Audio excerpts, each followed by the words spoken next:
Presiden Prabowo Subianto mengirim sinyal akan ada perombakan kabinet. Di acara HUT ke-102 NU, Prabowo menyebut akan menindak pembantunya yang bandel dan dablek dan akan menyingkirkan mereka yang tidak mau bekerja untuk rakyat.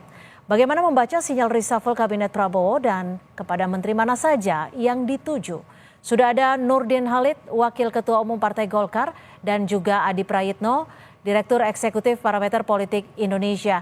Selamat petang Mas Adi, Pak Nurdin, terima kasih sudah bergabung bersama kami di Kompas Petang. Saya ke Pak Nurdin. Pak Nurdin, ini Pak Prabowo bisa dikatakan pernyataannya cukup tegas. Peringatan berkali-kali. Dablek, tidak patuh, bersihkan dirimu atau dibersihkan. Ini sinyal reshuffle, sudah ada isu ini di kalangan Partai Golkar? Saya luruskan dulu, saya bukan Wakil Ketua Umum Partai Golkar ya. Saya Wakil Ketua Komisi 6 DPR RI. Oke. Dan senior Partai Golkar ya. Supaya jangan salah.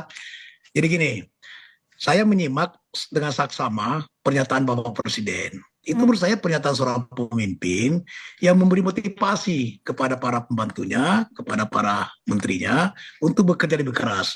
Nah kalau kita melihat 100 hari kerja pemerintahan sekarang, justru luar biasa ya. Itu suatu prestasi yang istimewa karena menurut survei, lembaga survei itu 80%, 80,9% itu kinerja pemerintahan sangat baik. Ini sangat istimewa dibanding dengan pemerintah ini sejak reformasi, inilah prestasi yang paling tertinggi. Bandingkan dengan Pak Jokowi tahun 2015 awal pemerintahan Pak Jokowi, itu lembaga survei hanya kinerja 100 hari itu 65%. Nah, 80% kinerja pemerintah sekarang itu berarti kinerja para menterinya ditentu dengan arahan dan petunjuk serta komando Bapak Presiden. Nah, yang paling penting di sini bahwa apa yang menjadi pernyataan Bapak Presiden itu adalah dalam rangka untuk mewujudkan kesejahteraan rakyat dan itu sesuai dengan visinya cita untuk kemakmuran rakyat. Oleh karena itu pernyataan tersebut menurut saya adalah pernyataan yang normal saja sebagai seorang presiden, seorang pemimpin untuk mensugesti, memberi motivasi kepada menterinya, wahai pembantu, wahai para menteri, rakyat sekarang ini butuh kesejahteraan, butuh pelayanan, bekerja dengan baik.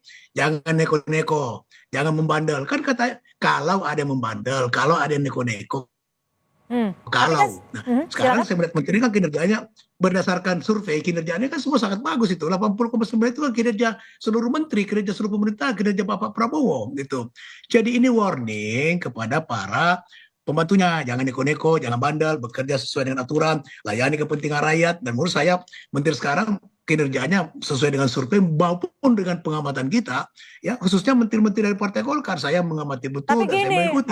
Pak Nurdin, saat ini kan banyak yang jadi sorotan. Dalam beberapa pekan terakhir aja ada isu pagar laut, ada juga isu gas LPG 3 kg yang dinilai menyusahkan rakyat. Ini isu pagar laut itu kapan terjadiannya? Justru sekarang ini diselesaikan oleh pemerintah sekarang. Pagar laut itu kapan? Bukan 100 hari ini, sebelum 100 hari pagar laut sudah ada. Justru pemerintah sekarang inilah yang menyelesaikan itu. Nah dan itu kebetulan diangkat oleh Menteri ATR ya. Dan itu dari Golkar. Itu justru sekarang luar biasa bisa membongkar sesuatu yang tidak sesuai dengan aturan. Nah sekarang mengenai yang baru 2 hari LPG. Ini bukan sesuatu yang diharapkan dan tidak menciptakan kelangkaan. Ini memang medsos luar biasa ini. Ini sebuah kebijakan bagaimana negara bisa mengontrol sampai kepada tingkat konsumen. Ini justru bagus. Jadi kebijakan ini adalah dalam rangka menata tata niaga ini supaya harga di konsumen itu bisa diterima dengan subsidi. Saya ke Mas Adi. Mas Adi kalau dari dengar sebentar. Berapa subsidi negara? 87 triliun untuk LPG. Sekarang berapa harga di tingkat konsumen? Harusnya konsumen menerima hanya 15.000, 20.000, bisa 25.000, 30.000. Kenapa? Karena negara dalam hal ini Pertamina hanya bisa mengontrol sampai pangkalan. Nah sekarang kita mau meningkatkan daripada mengangkat daripada derajat. Oke, itu isu lain dari tema kita hari ini. Tapi saya akan ke Mas Adi. Bukan isu lain. Ini dalam rangka untuk menata daripada bagaimana LPG ini bisa diterima oleh konsumen dengan harga subsidi dan bagaimana tidak ada penyimpangan di situ dan bisa dikontrol negara sampai ke tingkat konsumen. Itu tujuannya. Oke, kalau dari Mas Adi, siapa sebenarnya yang dimaksud Pak Prabowo ini? Tapi dijawabnya usai jeda. Tetap bersama kami di Kompas Petang. Kita masih membahas terkait dengan pernyataan Presiden Prabowo yang mengirim sinyal akan ada perombakan kabinet.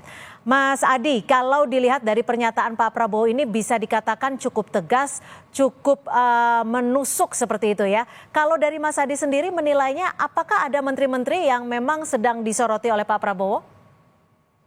Ya, saya kira memang kalau kita membaca statement dari Prabowo Subianto, tentu tidak lahir dalam ruang hampa, tapi lahir dalam satu situasi di mana memang belakangan ini begitu banyak misalnya kinerja para pembantunya itu yang dinilai menimbulkan kekisruhan dan polemik yang tidak berkesudahan. Jarang-jarang loh Prabowo Subianto itu memberikan statement yang bagi saya itu semacam ultimatum politik kepada para pembantunya, kalau mereka tidak bekerja untuk rakyat akan disingkirkan.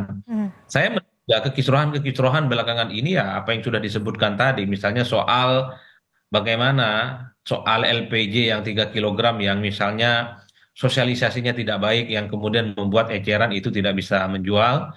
Kemudian sebelumnya juga adalah soal pagar laut dan sebelumnya juga misalnya ada statement dari Badan Gizi Nasional yang kemudian mungkin akan menyertakan seperti apa namanya serangga, kemudian ulat sebagai salah satu menu yang kemudian akan dijadikan dalam program makan bergizi gratis. Termasuk misalnya sejumlah apa namanya utusan-utusan khusus yang mendapatkan pengawalan yang kemudian juga menimbulkan kontroversi dan seterusnya. Artinya ini semacam warning yang cukup tegas sebenarnya bagi para pembantu dan sekitar presiden. Kalau ke depan ada kegaduhan, kalau ke depan kebijakan-kebijakan itu tidak menyentuh persoalan yang dibutuhkan oleh rakyat, bukan tidak mungkin akan terjadi reshuffle dan pergantian. Apalagi misalnya kita membaca statementnya Pak Sufmi Dasko yang notabene-nya adalah Ketua Harian Partai Gerindra, memang menyebutkan ada menteri yang tidak seirama dengan Prabowo dan itu terang benderang dan dikutip juga oleh Kompas.com per hari ini.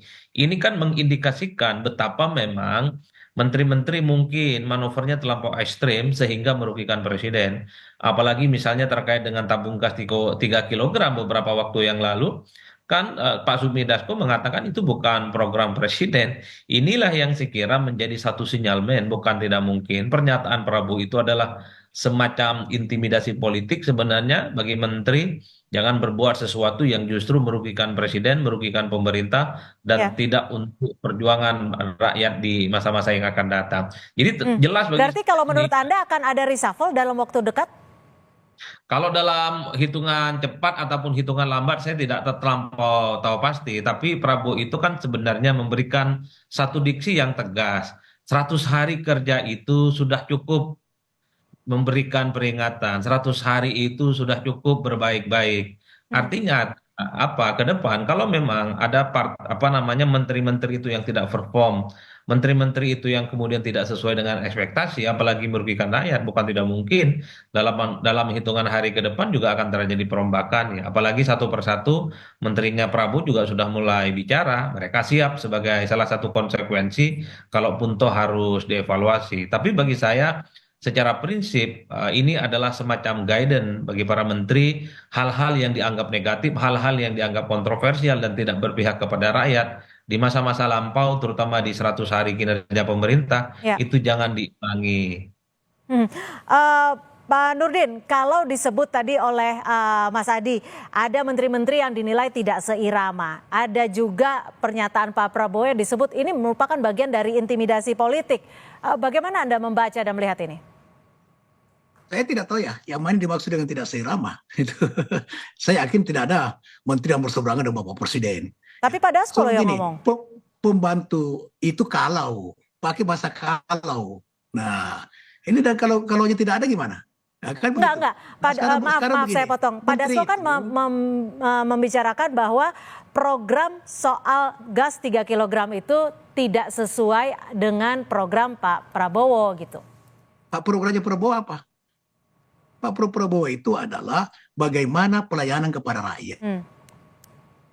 Bagaimana kesejahteraan bisa tercipta, bagaimana tidak ada korupsi.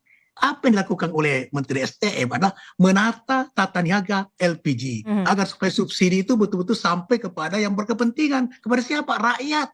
Sekarang rakyat harusnya menerima harga LPG 15.000, harga bisa 20.000, 30.000 dan ini tidak bisa dikontrol negara melalui Pertamina karena sistemnya itu hanya sampai kepada pangkalan. Tidak ada maksud daripada kebijakan itu untuk merugikan rakyat. Justru bagaimana rakyat bisa menerima subsidi itu intinya. Nah sekarang di mana perseberangannya dengan Pak Prabowo? Nggak ada. Justru dijabarkan agar supaya Pak Prabowo mengenai kesejahteraan rakyat, pelayanan kepada masyarakat, tidak ada korupsi, artinya subsidi sampai kepada rakyat, sampai kepada konsumen. Nah sekarang ada tata niaga di sini, di mana tidak terkontrol negara. Bagaimana negara bisa mengontrol supaya subsidi bisa nyampe? Maka itu kemudian agen ini kan, apa kita tidak tahu kalau ada permainan daripada pangkalan, permainan daripada agen kepada subagen. Kita nggak tahu itu. Dan itu tidak mungkin tidak terjadi. Oleh karena itu maka ini ditata agar supaya mekanisme penyaluran gas itu LPG ini sampai betul-betul kepada rakyat, kemudian tidak kalah pentingnya subsidi diterima rakyat. Subsidi bukan diterima oleh orang yang tidak punya hak untuk menerima subsidi. Dan ini program Pak Prabowo, yaitu jangan ada korupsi, layani rakyat dengan baik, ikuti apa yang menjadi kebutuhannya, dan itu yang dilakukan. Oke, tapi gini Pak Nurdin, nah, ini kalau Pak Prabowo sudah mengatakan bahwa ini buktinya sekarang ada kelangkaan nggak hari ini? Ya, itu Pak Nurdin gini. Berapa jam saja karena di mana?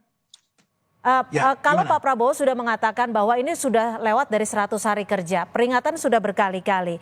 Apakah yang akan dilakukan oleh Partai Golkar jika memang reshuffle akan dilakukan? Pak Nurdin? Saya belum melihat itu. Dan menurut saya Pak Prabowo, beliau ada seorang Pancasila sejati. Tidak mungkin segegabah itu dalam hanya baru kurun waktu 4 bulan reshuffle.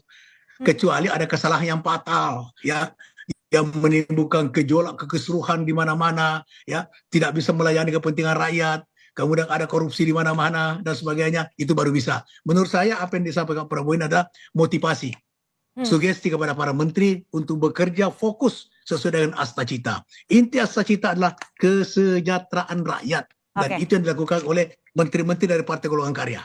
Gimana Mas Adi, kalau Pak Nurdin menyebut bahwa tidak yakin terhadap reshuffle, menurut Anda? Ya saya kira siapapun presidennya di negara ini, reshuffle itu adalah sesuatu keniscayaan.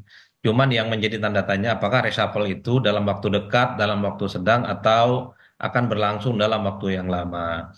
Jadi bagi saya pernyataan Prabowo itu adalah semacam intimidasi pada para menteri-menterinya, wakil menteri, termasuk juga kepala badan. Kalau mereka itu kerjaannya adalah nyusahin rakyat, selalu menimbulkan kontroversi dan kegaduhan, ya bukan tidak mungkin apapun dia akan diganti. Dan saya kira dalam konteks itu rakyat akan mendukung penuh apa yang dilakukan oleh Prabowo. Karena saya kira secara prinsip rakyat adalah yang utama, sementara yang lain-lain itu memang harus dikesampingkan. Itu yang saya kira jadi guidance sebenarnya. Kalau memang selama ini ada menteri dan para pembantu Prabowo, di mana kebijakan-kebijakannya itu misalnya tidak sesuai dengan kepentingan rakyat, tidak dikonsultasikan, kemudian tidak sampaikan secara transparan, ya bukan tidak mungkin ultimatum itu bukan hanya sebatas ultimatum, tapi akan menjadi kenyataan. Dan ini saya kira berlaku kepada semua menteri dan kepada semua pembantu Prabowo di Kabinet Merah tanpa Putih kecuali. Nah, tapi kalau dari Mas Adi sendiri membacanya seperti apa bahasa komunikasi politiknya? Kenapa Pak Prabowo melemparkan intro ini? Tidak langsung melakukan reshuffle? Ya sebenarnya Prabowo itu satu hal, ini sudah melampaui 100 hari kinerja, maka tak ada cerita ke depan itu para pembantunya ini tidak mewujudkan semua mimpi-mimpi dan keinginan Prabowo yang dimana programnya itu menyentuh langsung rakyat. Program-program yang disebut dengan populis, kan kita tahu bahwa misalnya program makan bergizi gratis, kemudian soal pemeriksaan kesehatan bergratis, sebentar lagi juga akan dibangun 3 juta rumah. Hal-hal yang populis semacam ini tentu adalah sebagai upaya pembuktian bahwa Prabowo adalah pemimpin yang berpihak kepada rakyat. Nah, pada saat yang bersamaan kalau menterinya tidak seirama, kemudian menimbulkan kontroversi dan kegaduhan dalam membuat kebijakan, itu yang kemudian akan dievaluasi. Kan ini yang saya sebut sebagai ultimatum. Ultimatum itu semacam intimidasi, bisa dilakukan satu reshuffle, tapi juga bisa dipending reshuffle-nya kalau ada perbaikan-perbaikan dan penyesuaian yang diinginkan oleh Prabowo. Jangan-jangan menteri yang mungkin kena semprit ini di kemudian hari kinerjanya melesat, kinerjanya bagus, sehingga Prabowo juga akan membuat respect. Jadi inilah yang saya sebutkan bahwa ke depan setelah 100 hari kinerjanya tak ada lagi cerita tuh menteri dan pembantunya kemudian melakukan kegiatan-kegiatan dan manuver politik yang justru membuat wajah pemerintahan itu dipermalukan di depan. Baik, terima kasih Mas Adi Prayitno dan juga Pak Nurdin Halid sudah berbagi perspektif bersama kami di Kompas Petang sore hari ini. Terima kasih, selamat sore. Terima kasih. Assalamualaikum Mas Ali. Waalaikumsalam.